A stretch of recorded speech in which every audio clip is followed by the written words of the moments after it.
اس کی مزید تفصیل وَقَضَىٰ رَبُّكَ أَلَّا تَعْبُدُوا إِلَّا إِيَّاهُ، فیصلہ کیا تیرے رب نے کہ مت عبادت کرو مگر صرف اس کی، وَبِالْوَالِدَيْنِ إِحْسَانًا، اور ماں باپ کے ساتھ اچھا برتاؤ کرنا۔ إِمَّا يَبْلُغَنَّ عِندَكَ الْكِبَرَ أَحَدُهُمَا أَوْ كِلَاهُمَا، اگر پہنچ گیا تیرے ہوتے ہوئے بڑھاپے کون میں ایک یا دونوں۔ کیا مطلب ہے؟ تجھے اگر بوڑھے باپ یا بوڑھی ماں کا موقع ملا یا دونوں بوڑھے ہو گئے، فلا تقل لهما اف، اف بھی نہ کرنا۔ کیوں؟ کمزور باتیں کریں گے وہ۔ یہاں سے وہ جواہر الاصول ذکر ہو رہا ہے، قیمتی اور بیش بہا اقوال۔ لا تجعل مع اللہ الہا آخر، ایک، وقضى ربك الا تعبدوا، دو، وبالوالدین احسانا، تین، فلا تقل لهما اف، چار، ماں باپ کو اف بھی نہ کرنا۔ مفسرین کہتے ہیں بیماری میں فریاد سے ماں باپ کو تکلیف ہوتی ہے، جہاں تک ہو سکے فریاد بھی ان کے سامنے نہ کرو۔ ولا تنہرهما، اور ان کو جھڑ کیے نہیں، پانچ، وقل لهما قولا کریما، اور بات کرے ان سے بات عزت کی، چھ، واخفض لهما جناح الذل، جھکا دے دونوں کے لیے بازو عاجزی کے۔ آپ مسٹنڈے اٹے کٹے ہوئے لمبا چھوڑا، وہ کمزور سے ہو گئے، آپ بھی ان کے سامنے کمزور بنے۔ یہ نہیں کہ کیا ہے بابا، انا للہ، بابا تو غریب ڈر جائے گا۔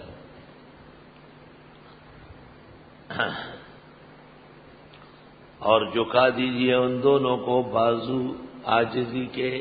بعض علماء نے اس سے استدلال کیا ہے کہ ماں باپ کی خدمت میں جھکنا جائز ہے۔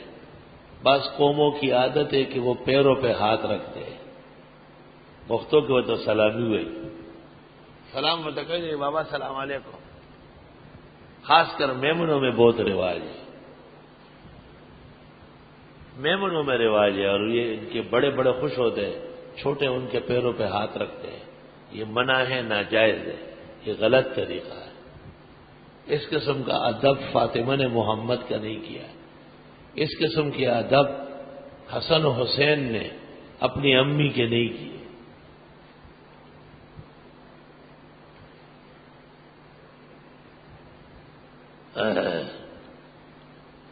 اور جھکا دیجیے ان کے لیے بازو عاجزی کے، من الرحمہ، احسان میں سے، نرم ہو کر، وقل رب ارحمہما، نمبر 9، نمبر 10، اور کہہ دیجئے پروردگار رحم فرمائے ان پر، کما ربیانی صغیرہ، جیسے انہوں نے میری پرورش کی جب میں چھوٹا تھا۔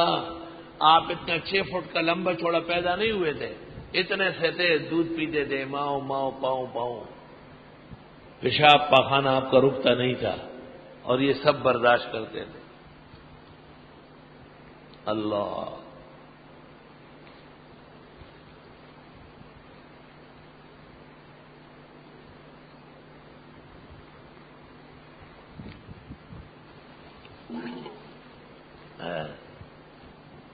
تفسیر روح المانی میں ہے کہ ایک شخص پیغمبر اسلام کی خدمت میں آیا اور اس نے اپنے بیٹے کی نافرمانی کی شکایت کی۔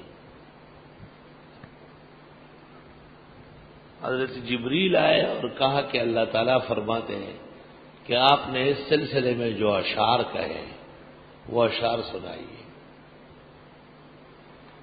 تو اس شخص نے کہا وہ اشعار تو میرے دل میں ہیں، میرے کانوں نے بھی نہیں سنے۔ حق تعالیٰ کے نبی نے کہا کہ اللہ تعالیٰ نے مجھے اطلاع دی، وہ سنائیے۔ انہوں نے وہ اشعار سنائے، اور اشعار سننے کے بعد پیغمبر اٹھے اور اس کے بیٹے کو گریبان سے پکڑا، کہا معافی مانگتے ہو یا نہیں؟ میں اللہ تعالیٰ سے کہہ دوں گا تجھے ابھی جہنم میں ڈال دے۔ ماں باپ کی بے ادبی سے اللہ اور رسول بہت زیادہ خفا ہوتے ہیں۔ ربکم اعلم بما فی نفوسکم، رب تمہارے جانتے ہیں جو تمہارے دلوں میں ہے۔ ان تکونوا صالحین، اگر تم اچھے لوگ ہو، فإنہ کان للأوابین غفورا، بس وہ بھی اللہ کو چاہنے والوں پر مہربان ہے۔ اواب، آب یعوبو کے معنی رجوع ہونا، اواب جو ہر وقت اللہ کی طرف رجوع کرے، ہر وقت۔ وآت ذی القربى حقہ، دیجیے رشتہ داروں کو ان کا حق، والمساکین اور مسکینوں کو، وابن السبیل اور مسافروں کو، ولا تبذر تبذیرا اور خرچ نہ کرے ضرورت سے زیادہ۔ ان المبذرین کانوا اخوان الشیاطین، بے شک حد سے بڑھنے والے شیطان کے بھائی ہیں۔ وَكَانَ الشَّيْطَانُ لِرَبِّهِ كَفُورًا، اور ہے شیطان رب کا نافرمان، ناشکرا۔ وَإِمَّا تُعْرِضَنَّ عَنْهُمُ ابْتِغَاءَ رَحْمَةٍ مِّن رَّبِّكَ، اور اگر موڑ دے آپ ان سے منہ ڈھونڈتے ہوئے رب کی رحمت، چھوڑے انہیں ترجوہا جس کی آپ کو امید ہے، فَقُلْ لَهُمْ قَوْلًا مَّيْسُورًا، بس بات کہیں ان سے بات نرم۔ فرمایا کہ زیادہ نہ خرچ کرے تو بخل بھی نہ کرے۔ وَلَا تَجْعَلْ يَدَكَ مَغْلُولًا، نہ بنائے اپنا ہاتھ بندھا ہوا، إِلَىٰ عُنُقِكَ گردن تک، جیسے گردن کے ساتھ ہاتھ بندھا ہے۔ وَلَا تَبْسُطْهَا كُلَّ الْبَسْطِ، اور نہ کھولیے بالکل کھول کر، فَتَقْعُدَ مَلُومًا مَحْسُورًا، بس بیٹھ جائیں گے ملامت کیا ہوا اور افسوس و حسرت سے۔ إِنَّ رَبَّكَ يَبْسُطُ الرِّزْقَ لِمَن يَشَاءُ وَيَقْدِرُ، بے شک تیرا رب کھولتا ہے روزی جن کے لیے چاہے تنگ بھی کرتے۔ انہ کان بعبادہ خبیرا بصیرا، بے شک وہ اپنے بندوں کے حال سے خبردار ہے اور خوب دیکھنے والا ہے۔ اللہ، یا رب تیرا شکر۔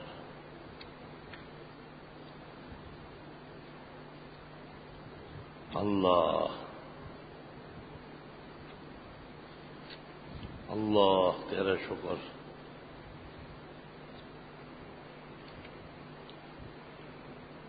چنانچہ یہ شخص جب پیغمبر کی خدمت میں آیا اور اس نے پیغمبر کو کہا کہ میرا بیٹا میرے ساتھ سختی کرتا ہے، تو جبریل آئے اور انہوں نے کہا حق تعالیٰ کہتے کہ وہ اشعار بھی سنو نا جو انہوں نے اس سلسلے میں کہے۔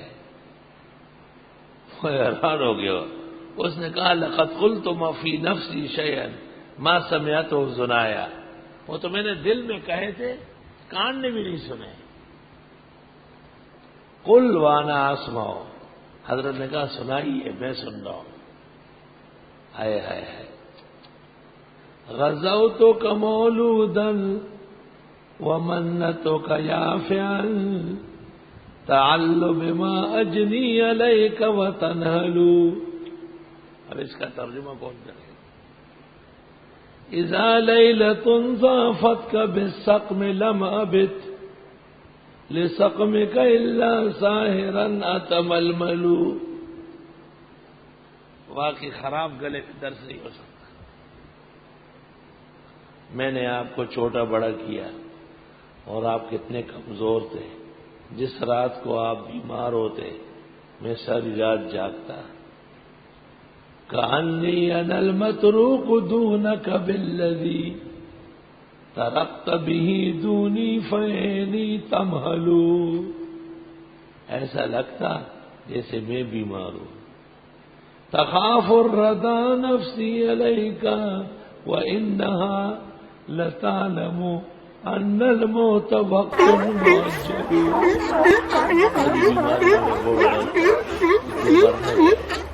حالانکہ مجھے پتا ہے کہ موت کا دن موجود ہے. فلما بلغت السن والغایة التي الیہا مدى ما كنت فيها اؤمل. جب آپ اس عمر کو پہنچے جو میری آرزو تھی، جعلت جزائی غلظة وفظاظة، تم نے میرا بدلہ سختی اور ترشی سے دینے لگا. کأنک انت المنعم المتفضل، گویا کہ آپ ہی کے احسانات مجھ پر ہیں. فلیتک اذ لم ترى حق ابوتی فعلت كما الجار المجرور يفعل. کاش اگر آپ میرے باپوں نے کہا ادا نہیں کرتے تو ایک پڑوسی جو پڑوسی کا خیال رکھتا ہے اتنا کرتے. تراہ معدل للخلاف كأنه يرد على اہل الصواب موکل. فاخذ النبی صلی اللہ علیہ وسلم بتلابیب ابنه، بیٹے کو گریبان سے پکڑا. وقال انت ومالک لابیک، تو اور تیرا مال تیرے باپ کا ہے.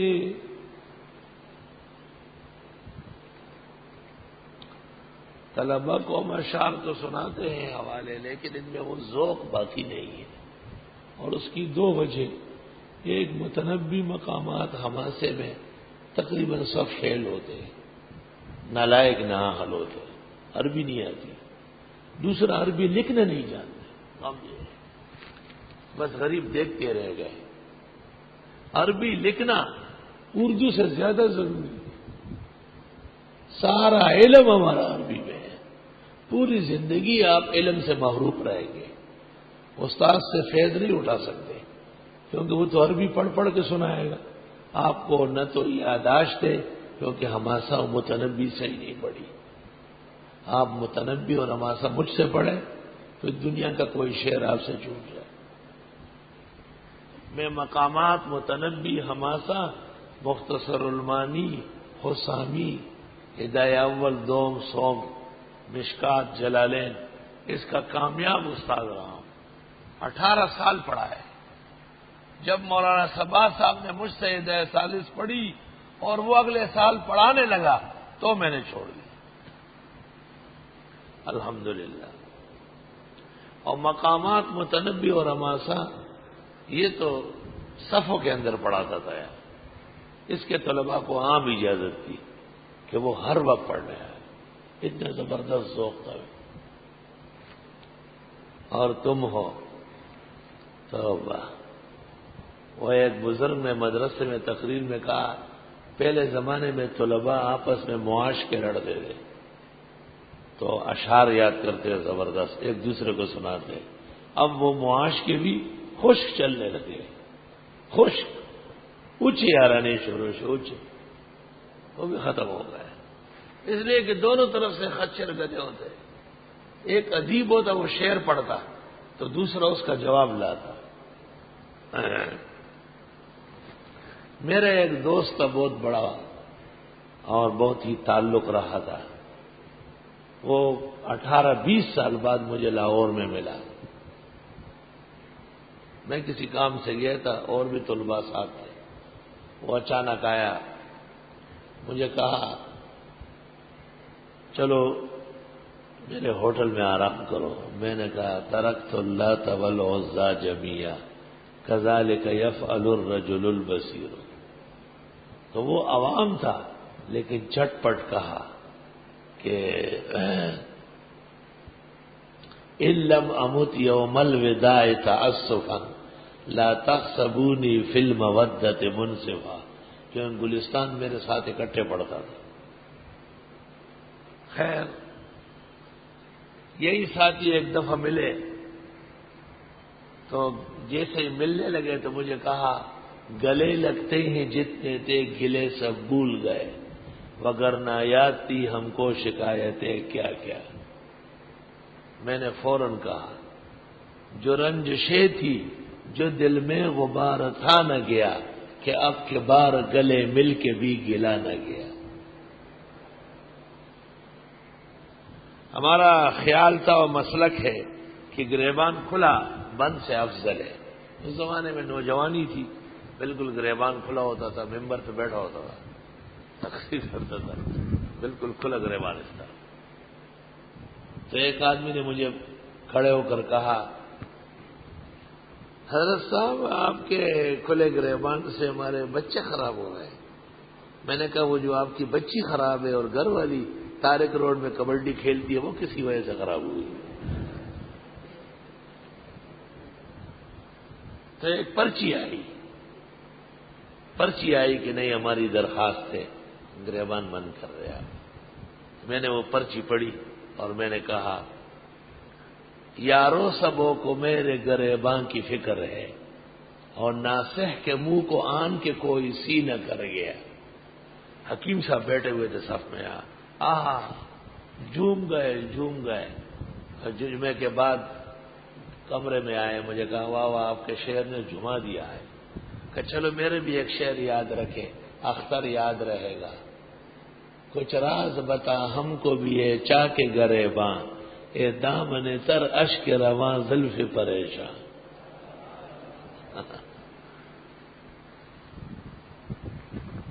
اللہ اکبر۔ طالب علموں میں عربی کا جوش ہونا چاہیے۔ میرا صرف یہ مقصد ہے کہ ہمارے طلباء باقاعدہ عربی لکھنے لگے۔ اب ہم 20 اشعار سنائیں کیا فائدہ؟ کچھ بھی نہیں۔ اللہ اکبر و کبیرہ۔ ان ربک یبسط الرزق لمن یشاء ویقدر۔ زیب النساء اورنگزیب کی بیٹی چھت پہ کھڑی تھی اور سیر کر رہی تھی، اور اس نے بال بڑے خاص طریقے سے ٹھیک کیے تھے۔ اس کا ایک عاشق تھا، عاقل خان نام تھا اس کا۔ وہ نیچے سے دیکھا تو اس نے کہا برسر نرگس زدہی از شوکی تو نرگس، ہم کر دے رخسار روئے خویش نبینت۔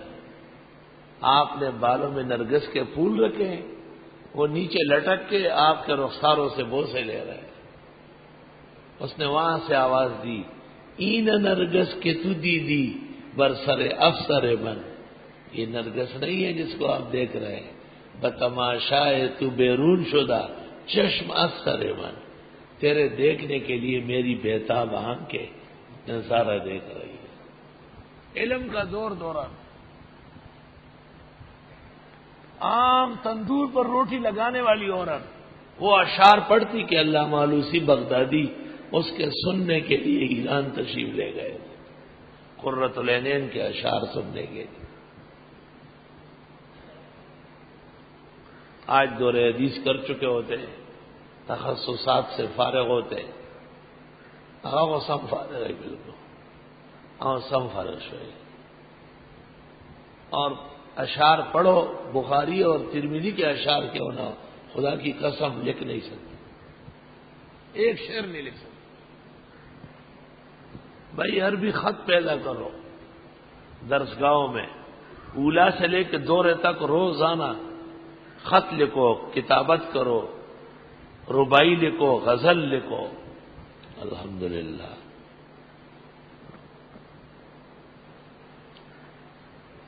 اللہ اکبر۔ ان ربک یبسط الرزق لمن یشاء ویقدر، بے شک تیرا رب کھولتا ہے روزی جن کے لیے چاہے اور تنگ کرتے ہیں۔ انہ کان بعبادی خبیرا بصیرا، بے شک وہ اپنے بندوں کو خوب خبردار دیکھنے والا ہے۔